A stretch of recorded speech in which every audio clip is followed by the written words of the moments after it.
Good morning everyone! I'm Jodie from Unconventional Cross Stitch in beautiful sunny Perth, Western Australia, and I'm here to do a floss tube! Whoop whoop! Yeah, I look like I actually wasn't too well there.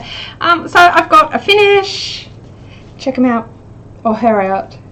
This is Blood Moon and Witch, which I made for Halloween. I like the little stars that are in there. I did it on a navy blue fabric instead of black because I have bucket loads of it. It's on 18 count and I love the way it turned out. I love all the colours in it. So I had that finished. That was really cool. I had a stellar win. And now I've started on Nostalgia, which is an extract. I've removed part of the background, but not all of it. Part of what I do is that sometimes I'll take away the background so that there's less stitching to do, especially in things like Nostalgia where there's big blocks of white. I have that ability to take that away so that we don't need to stitch it. So I left all the other original background features in there, but I did remove the white so that it's as close to the artist's original vision, I suppose you'd call it, as possible. So that's what I've done there, and I picked a white opal 18 count fabric to fill in the white spaces.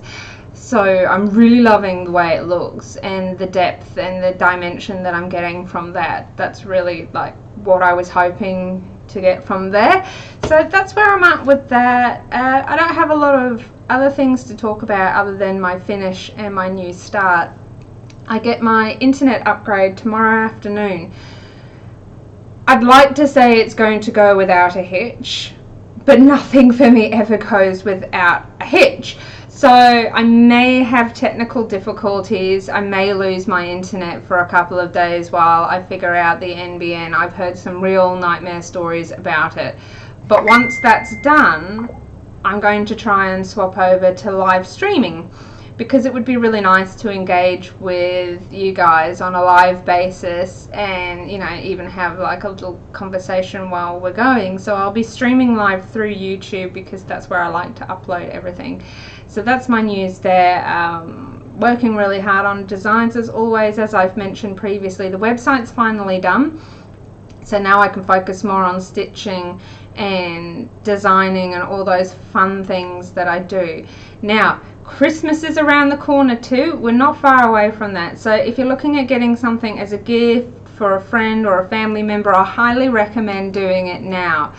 The closer you leave it to Christmas for physical products like needle minders, the longer it will take to get to you, because everybody does everything last minute. So, you know, especially for overseas customers, imports get clogged. There's just a massive backlog in customs, so you're going to wait longer to get your stuff, and I'd hate to see you have to wait till after Christmas to get your goodies. So if you're looking at something for Christmas, now's definitely the time to get in ahead of schedule and sort yourself out. If you do leave it last minute, it's not the end of the world. I would just recommend that you upgrade your shipping method to ensure that it gets there on time. So yeah, I can't believe how quickly Christmas has crept up. I mean, school holidays are gone now. Where did they go? That was 2 weeks, poof, gone. Nada, gone. Back to school today, so the house is really quiet, but I'm missing my sleep-ins. Oh, I've also got quail eggs hatching, so I thought I'd give this a go and get an incubator and try my hand at hatching. Everybody says quails are very uncommon in actually sitting on their own eggs and hatching them. I don't know whether that's a captivity thing or just much like the panda in the wild, they just don't really care much for survival or, you know, continuing their race, so to speak. So I decided to just skip to an incubator. I thought it would be interesting for the kids, and it has been a learning curve. I did a batch of chicken and a batch of quail at the same time. Pretty silly really, because quails hatch around day 18, 19 and chickens hatch around day 21, 22. So when you've got to get to that lockdown stage where you lay the egg down flat without turning it anymore. So let me explain it a bit. So eggs get turned by the mother so that the yolk doesn't stick to the eggshell. and they get turned and turned and turned up until about, say, 4 or 5 days out from when they hatch. They stop, because like a human baby, they actually engage, and just think of it like a human womb, and they engage and they get ready to go, and then they'll peck, and they'll peck and they'll peck with their little, they've got a little tooth on the end of their beak. It's really cool looking. It doesn't look anything like a human tooth, if you're wondering. And they peck and they make a hole in the egg. They crack it, and it's called a pip. I don't know why it's called a pip. Doesn't look anything like a pip of any description, but that's what it's called. And once it breaks through and it makes that pip, it'll spend, so I've been told, the next 24 odd hours absorbing everything that's left in the egg. Once it's done that, it'll then do what's called a zip, and it'll go round, and it'll just go the whole way around, and then knock the bum off the egg so that it can squeeze out. So that started yesterday. I think I noticed around midday-ish, I'd say. So between then and now, we've got 3 going out of the quail. The chooks aren't due until tomorrow, but I've only got 2 of those, so I'm kind of really hoping that the chooks come through. It's a really cool experience though to see that, and you can check the eggs. It's called candling, and you stick them over a bright light when they're smaller, and you can see inside the egg to some degree. It's not like completely transparent, but it was so cool to see that little baby move. It was just like seeing my own ultrasound of my babies. I was like, whoa! So that was so cool.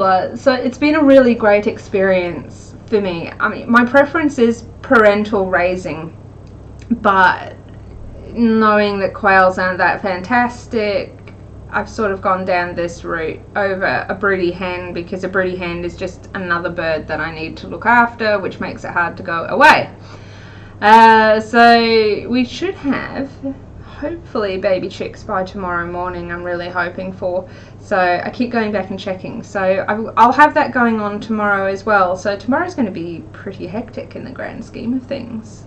Oh, yeah, this, I was going to show you that in the last video.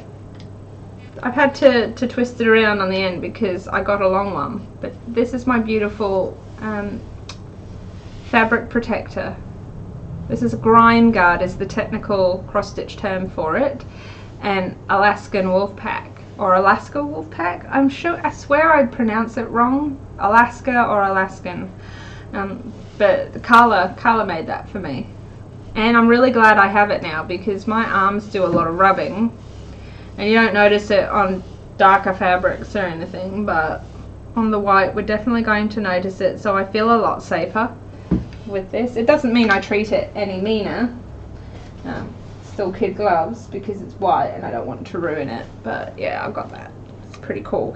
So I mean, my video's only gone for what? Where are we? I can't even see how long I've been going for. Not very long, but it's really just a short floss tube today because I really want to get on top of designing, and I have a teethy cleany appointment soon as well.